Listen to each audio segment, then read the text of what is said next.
장두식 강사입니다.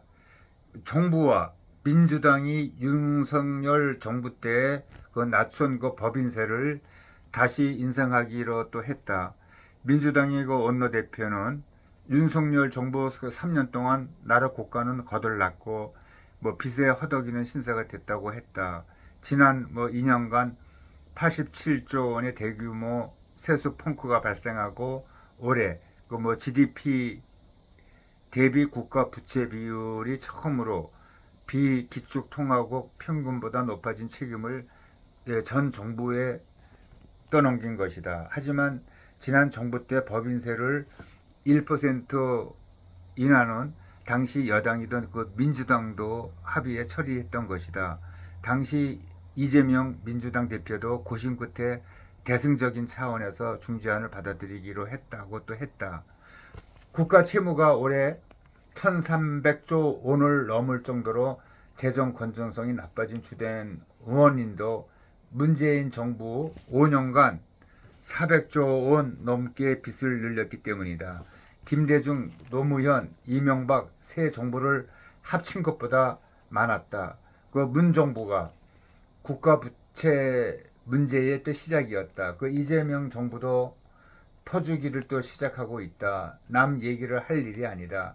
세율을 건드리지 않아도 기업 이익이 커지면은 법인세가 늘어나게 되어 있다. 지난 2년간 법인세가 급감한 것도 세율을 낮춰서가 아니라 삼성전자가 52년 만에 처음으로 적자를 볼 만큼 기업들의 실적이 또 부진했기 때문이다.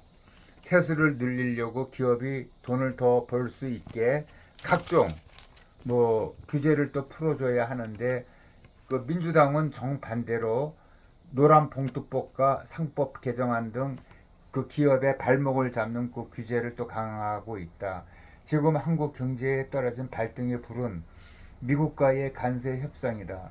남은 이틀 동안 일본, 유럽 수준인 15% 이하로 관세를 낮추지 못하면 자동차 등 한국의 주력 사업은 최대 수출 시장인 미국에서 밀려날 수밖에 또 없다. 협상 실패는 기업들 타격이 그치지 않고 일자리 감소와 경제 이축을 통해 국민 피해로 또 돌아간다. 미 상무장관과 협상을 위해서 미국을 방문 중인 그 산자부 장관과 통상교섭 본부장이 1분 1초라도 더 협상할 시간을 벌기 위해 스코틀랜드까지 따라간 것도 이런 이기의식 때문일 것이다. 그런 상황에 아랑곳하지 않고 민주당과 정부는 강성 그 지지층이 요구하고 있는 기업 옥죄기에 아주 그냥 올인하고 있다. 미국의 15% 이상 관세를 내야 한다면 그 부담은 결국 우리 기업에 돌아올 가능성이 높다. 정상적인 그 정부라면 일단 국내에서 기업 세 부담을 낮춰서 관세 폭탄에 대처할 수 있게 또 해줘야 한다. 근데 한국에서는 그 반대 현상이 또 벌어지고 있다. 트럼프와 한국 정부가 동시에 한국 기업들에게 달려들고 있다라는 제가 그 신문의 사설을 읽었습니다. 또 제목도 트럼프와 한국 정부가 동시에 우리 기업에게 세금을 더 내라라고 하는 또 제목도 달아놨었죠. 그러고 보니까 우리나라가 참 엄청난 그 정부에서 빚을 지고 있는 것입니다. 여기 나와 있는 것만 해도 우리 국가 채무가 올해 1300조 원을 넘을 것으로 이렇게 하고 있다고 그러니 참 기가 찰 노릇이죠.